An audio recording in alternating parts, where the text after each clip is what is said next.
A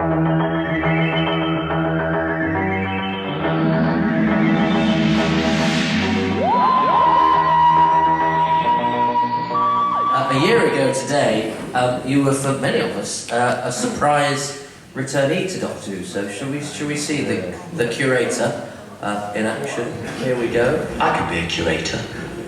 I'd be great at curating. I'd be the great curator. I could retire and do that. I could retire and be the curator of this place. You know, I really think you might.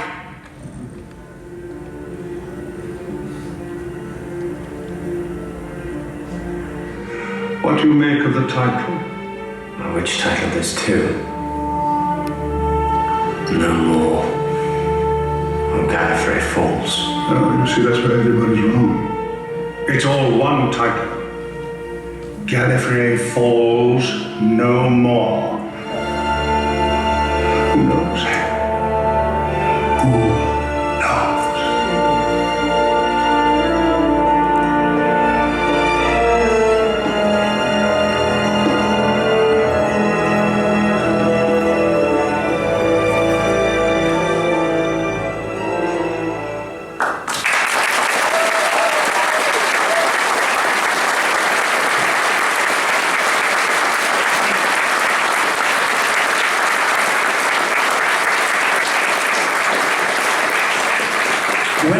When I did that, I felt terribly inadequate. It was down in some boring place in Wales, in Cardiff. The BBC has got an absolute genius of, finding netherworlds. I suppose because they're cheap or something. But anyway, it was a freezing morning, and I'd been driven through the night to get to do that little scene. And I got there too early, and it was cold and everything like that. And then finally, Matt Smith, who's an enchanting young man, came to find me, and we went onto the set together. And I suddenly realized, of course, it had been a long time, that I didn't understand anything that was going on. The cameras were completely new to me. That what they were doing escaped me. I just wasn't... whereas before, in the old days, I was effortlessly at home with cameras and sound and everything like that. So it was a very grueling 2 or 3 hours down there. But Matt was just so sweet and kind. It was quite difficult going back, I didn't go back for the money because, fortunately, my wife is immensely rich.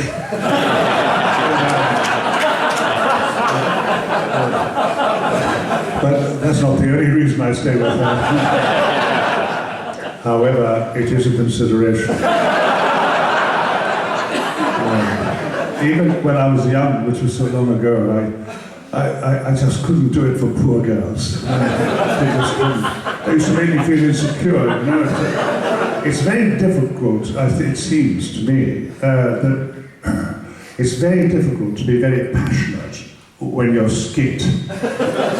I mean it in this sense that poverty always struck me as a terrible, terrible earache, that you can't stop thinking, I'm poor, as I have been in the past.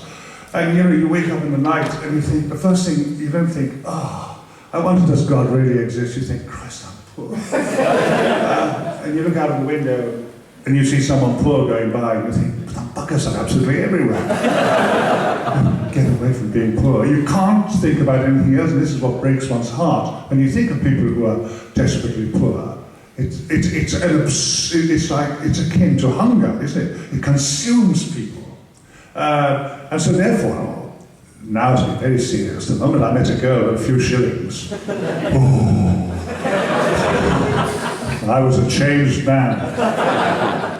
Oh, priapic euphoria. I'm quite impressed. Yeah, I went from being, round-shouldered to priapic euphoria. So there we are. How did I get there? Via Wales, and you were So I was very glad that you were amused by that. But it wasn't a nice experience apart from Matt being such a gentleman. because I felt out of it, you know. Whereas before, it was marvellous. We were well rehearsed, and I thought I understood things, you know, and could do many takes. Now, when I'm out with Poppy and Jazz in the woods, saying bits of Shakespeare or bits of Shakespeare's sonnets usually, I try to learn a few pieces of poetry or old, you know, romantic poetry, and so I'm saying that to myself to pass the time. It's and then the dog, when it gets light, the dog's there. Of course, I've got a torch. It's actually gold-plated because of my wife being rich. Very hard. And so I'm consoled in that way, just talking to myself and laughing at my own jokes, you know. And sometimes I recite a sonnet to myself and I'm in tears for a quarter of an hour because, you know, quite a lot of those sonnets are sad, you know, really sad. I like kind of things about sex. Yeah. I was groping for the word. I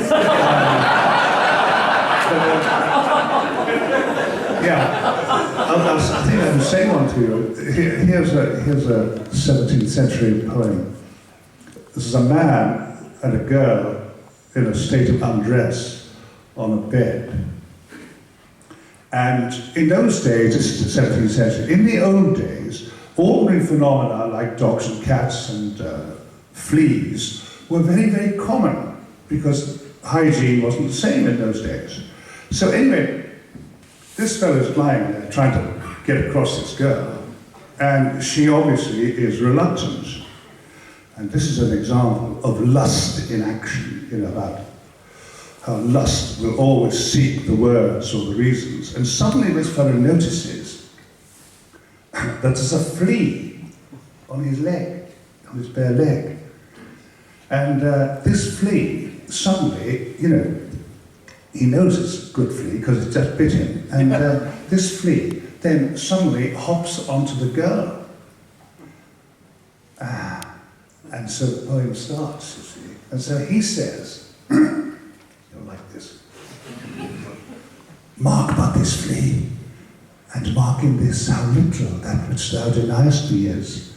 It sucked thee first, and now sucks me, and oh, in this flea our two bloods mingled me. Now, thou knowest this cannot be said to be a sin, nor shame, nor loss of maidenhead.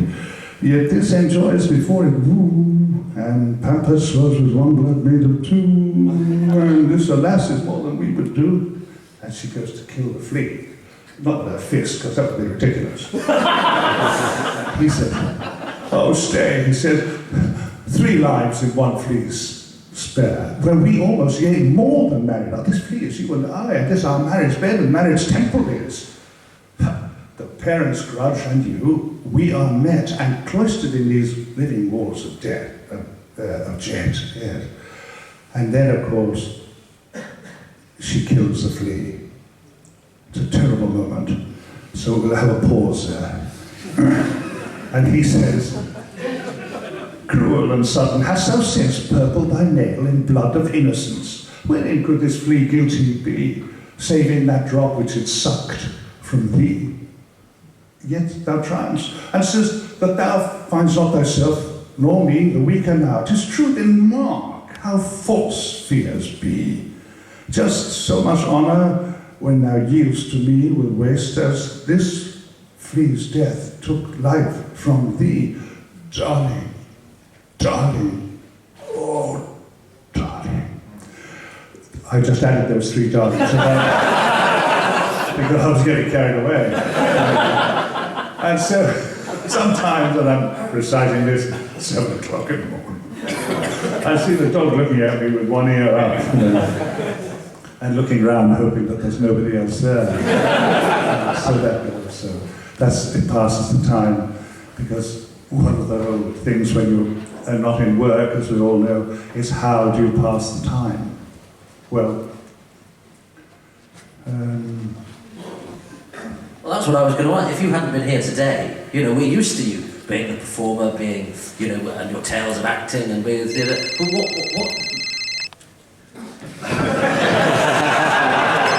John Pertwee.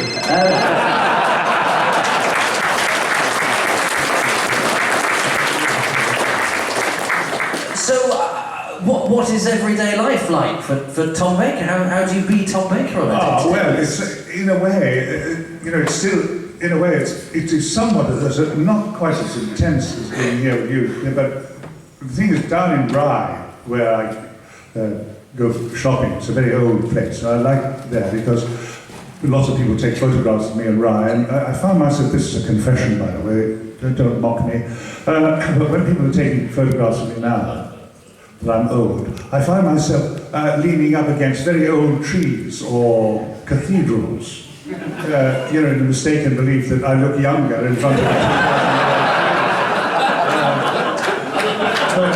But lots of the retired people, and Rye is full of them, recognise me, and they say sweet things. They say they know. Somebody in Waitrose said the other day, Tom, it's so lovely to see you. You're always surrounded by smiling people because you remind them of their childhood. It's often I do get talking to a few people, and the crowd grows, until there's say 7 or 8 of them. And we talk about times, and I write autographs and things like that. And sometimes, well, more than once, but I'll try and make this actually because there are children here. But certain ladies of a certain age crash into my trolley. And this frequently happens in the pet food aisle. So you guess she's probably a cat lover. And on the third crash, the conversation starts, And the best one I can recall, when this very, very, very attractive 90-year-old lady she said, Mr. Baker, as on the third crash, as if I hadn't noticed the other two head-on collisions, she said, it's so lovely to see you here, I've been a widow for many years, and I live quite close by. That's what I thought as well. I thought, Christ, this old dog's on the pool.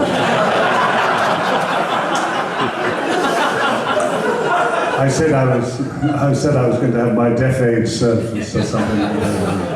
But so the fun of it all is because the power of I think the word nostalgia. We know what it means. It actually I think it's a Greek word. Alga and nostal, which means home. Nostalgia has got a slightly melancholy tint to it. It's a slight ache for somewhere else, somewhere back in time. Nostalgia, when we were young. And so when we feel all of us are fans of something, if I see an old cricket player, I don't think, God, he looks old. I'm transported by recognising him to when he was glorious and made me feel young and when he was a hero. And so it happens all the time like that, the power of nostalgia. And we are comforted by that, aren't we? And so when people meet me in the street, it's that trigger mechanism. In those days, television, the young ones can't imagine it, and that's not your fault. Television in the old days, happened in real time. And in those days, television bonded the entire nation. If you missed Coronation Street, the next day you were out of the loop. Because you were out, you didn't know what people were talking about. This was particularly powerful with children, who, if they missed Doctor Who, in those days, you see, to resolve Doctor Who, the pleasure of Doctor Who, it took 4 weeks. And now, it's more like a film, isn't it now? And then you can see it repeated instantly. So it was much more powerful than it is now. People watching it together, and then talking about it together in their offices or in hospitals or whatever. And so when I'm with all these old people in Rye, and they're not as old as I am, of course, because if they were watching sometimes, and they say I'm 89, will say to me, gosh, I remember watching you from behind the sofa.